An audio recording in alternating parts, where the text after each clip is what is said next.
And like I said, 10 years later, and just, I don't know, man. It's fucking weird. To this day, it's never going to not be weird to me, Vic. It really isn't. Like, I'm not talking about, I can or can't watch his matches. That's irrelevant. It's just, I still can't fathom that this happened. And I didn't even know the fucking guy, Yeah. I mean, it's hard to like really take it in. You know what I'm saying? Still, after 10 years, it's just. It is, man. I don't want to say we grew up with the guy, but we kind of grew up with the guy. Dude, you know what I'm saying? I want to mention this now because I don't know how next week's going to go. We're going to have so many people on there, and I don't want to put the focus on me. I want to put the focus more on them. So I'll say this now. I remember the first time I saw Benoit. Now, I had heard of his name. I didn't know shit about him because I, used to get PWI. But I wasn't watching ECW yet. This is 96, 97, somewhere around there. I didn't watch ECW until this was 95-ish. I didn't watch the ECW until 96. So 95-ish, I'm seeing, ECW results. Don't really know what it is. I'm seeing these guys, Sabu, blah, blah, blah. Chris Benoit is in there as well. Then I see him get out of a limo or whatever the fuck it was on Nitro. I'm like, who is this dude? And then I see him tear it the fuck up with Eddie Guerrero. I'm like, this guy is fucking amazing, It didn't take long after that for me to just be hooked and think he's one of the best in the world and be pissed every time he lost. Even though I knew it was a work, it didn't matter to me. When we get that way, we get passionate about people winning and losing, even if you know it's a work. It matters to you. That's why the Indy Power Rankings were created, because wins and losses matter. Say what you want, but they matter to us. It really does. So, I remember this time when I was involved in security for Springfield. Really? Yeah, because I was up in the section where almost the whole section was blocked out because they did the backstage interviews or whatever where I was, and so I got to hang out with him, Eddie, and a few other people the entire time. It was pretty awesome.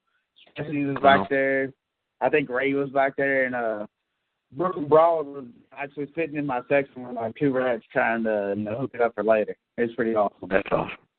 Vic, another one do it. I'm sorry, I didn't mean to cut you off.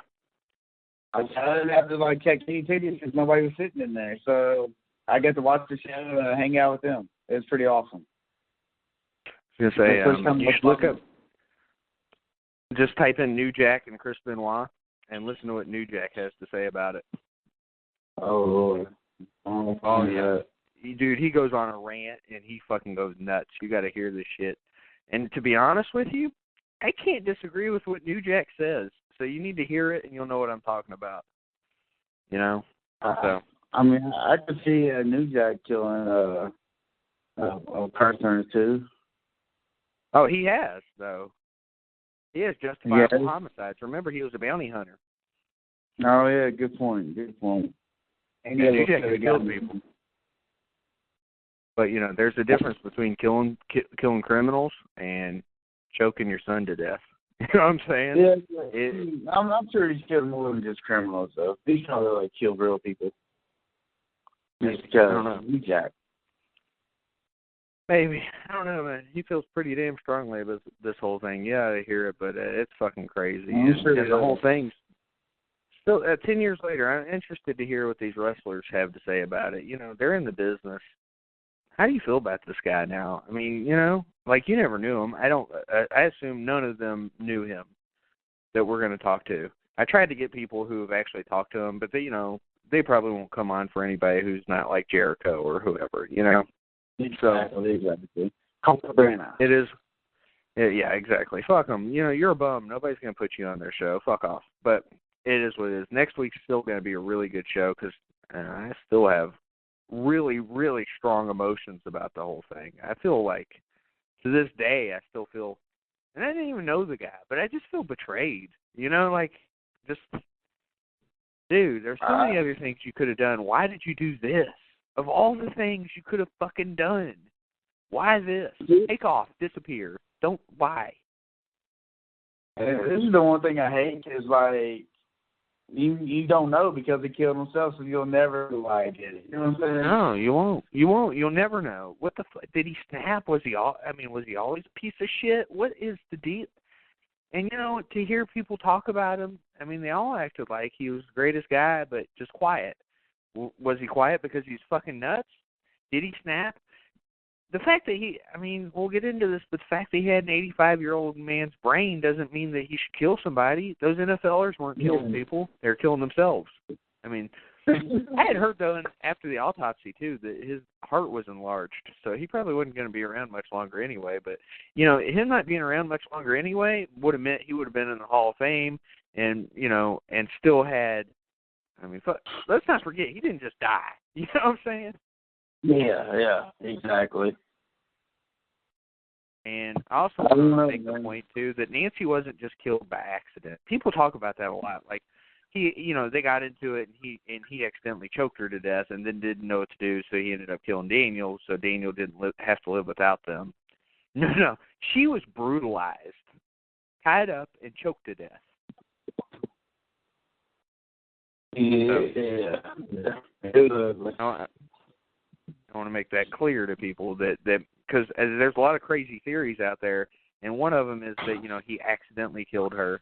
No.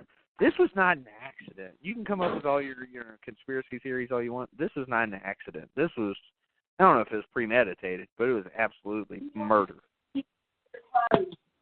Yes, I don't think it's premeditated. No, I don't either. I don't either, but something happened, and we're never going to know what it is. And for us, it's going to be up there with like the Kennedy assassination. We're never going to know why this happened. Like Jericho said this, for all we know, it could have been demonic possession. You don't know. Yeah. It's hard to live now. So I'll move on from the Benoit subject. Let me talk about what's grinding my gears. Hey, Vic, guess what? What's that? I still have a fence, but with no fucking gate. Are you serious? They put in posts for it Friday. They were supposed to come back, I would assume, on Monday to finish the actual gate, and nobody showed up. So I emailed them today, and they said somebody was going to be by today to do one more thing and then do the gate tomorrow and be done tomorrow. Nobody came by today. But you know what? Maybe I should just put a gate up myself and then not pay them. Fuck off. What do you think of that? You never finished the job. I did. Yeah, let's do it. But anyway, I don't know. That's grinding my fucking gears. What else? No more ant problems. I've murdered every last one of them. So no more ant problems. I got a new coffee maker, and it works, and I've not had any ants in it, and that's nice. So there's that. The heat is grinding my fucking gears, Vic. Very much so. It is too hot. Like, dude, it went from, like, kind of teasing us with the 50s and 60s. It was nice, man. Like in the mornings, it was nice. It was nice. We would wake up, and it was nice and cool. It would get hot later in the day, but, it was nice because we could, I would open the windows at night, and it would be kind of cool in the morning, and I wouldn't have to close them and turn on the air until later in the day. Nope, it's on all night now. It gets fucking hot out. Dude, I was walking down Baxter at 2 a.m. and I was sweating. You know what I'm saying? And it wasn't because of alcohol. I woke up this morning, and it was fucking hot. I'm like, Jesus Christ, it's 6 a.m. Yeah, it makes no sense. I hate it. Sorry, I'm yelling at dogs, and I'm going to beat their asses. So Rooster has gone bye-bye. Rooster is no longer with us. He's with his mommy again. He was happy to be here for this time, though. He ended up being a pretty good dog. I don't like that dog. Your irrational hate for him is funny to me. Well, it doesn't like him down on it. See? He what? I said, if Fudge don't like him, then I don't like him. Fudge doesn't like anybody. Me and Fudge are on the same side here. Yeah, Fudge don't like any other dogs, so he's like, fuck all the dogs. Oh, he's yeah. a dickhead. Me and Fudge, we straight like that. That's how I feel about people. Yeah. All right. So Vic, I meant to talk about this. Mm-hmm. I meant to talk about this a few weeks ago about, what we've been watching, and I just never got there for some reason. So let me talk quickly about this. All right, so Vic, I've talked about what tattoo I want to get. I want to get a War of the Worlds tattoo. So I watched a TV movie called The Night That No, excuse me. It's on Netflix. No, is it on Netflix? Fuck. What is on Netflix? No, okay. So I watched something called American Experience, War of the Worlds. This is on Netflix. It's kind of a mockumentary. Like, it's kind of making fun of people that were acting crazy at the time whenever it happened. But it is a documentary about, War of the Worlds, the broadcast from 1938 or whatever it was. And then I watched a TV movie called The Night That Panicked America, and that was the same deal. And then The Night America Trembled, still the same deal. Basically, this thing's been dramatized several times, which tells you how fucking important it was at the time that this hoax that they committed on October 30th, 1938, if I'm not mistaken. I always want to say 1938 and tell me if I'm wrong, but I'm pretty sure it was Devil's Night, 1938, Orson Welles, War of the Worlds.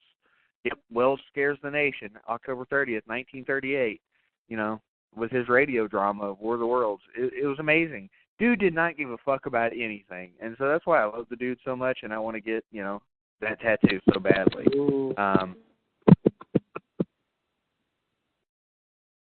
What were you saying?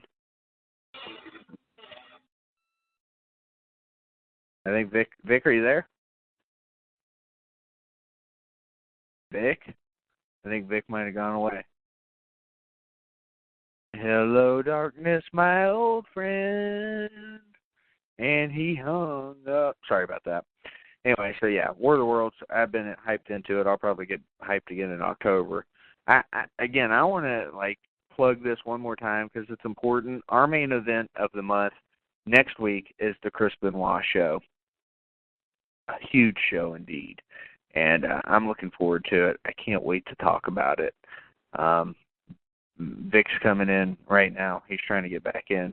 Vic just, went away, and he's getting through the process now. He'll be on here, and he's now here. What's up, fella? What's up, man? What's up? You were like, whoa, and then you just died. I don't know. Hello, darkness, my old friend. That's what I was singing to you when you went away. I was talking about War of the Worlds. But anyway, I watched some shit on that. And Vic, I think part of my problem is I don't know what to watch now as far as horror goes. Is there anything new that's out that I haven't watched that's any good? I feel like anytime that somebody tells me, oh, this is like a hidden gem, I watch it and it's not all that good. I need to go back to the 80s and just watch shit like that.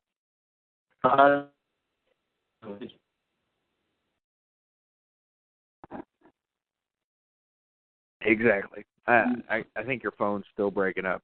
So, we have done Sleepaway Camp 2 and Happy Campers tonight. Next year we'll do Sleepaway Camp 3. But in the meantime, again, the Chris Benoit show next week. Vic, what do you think about on the 27th doing, finally, Cabin Fever, the original Cabin Fever?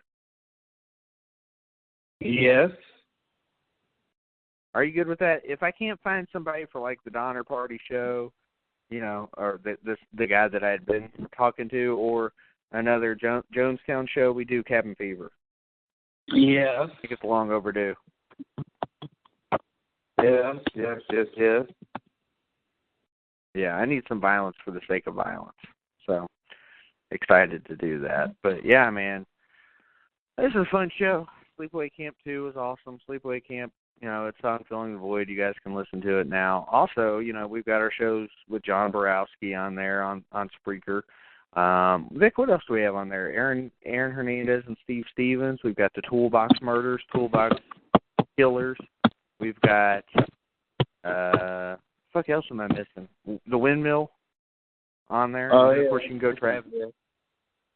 Yep, TravandVicHorror.wordpress.com. By the way, tonight I've been drinking Smith & Forge. Before that, I drank Wicked Grove, and now I'm drinking Angry Orchard Summer Honey because I was excited because Kroger lowered their prices on it. So I was like, yeah. I mean, even $1 means a lot to me. Fuck. Yeah, they lowered the prices.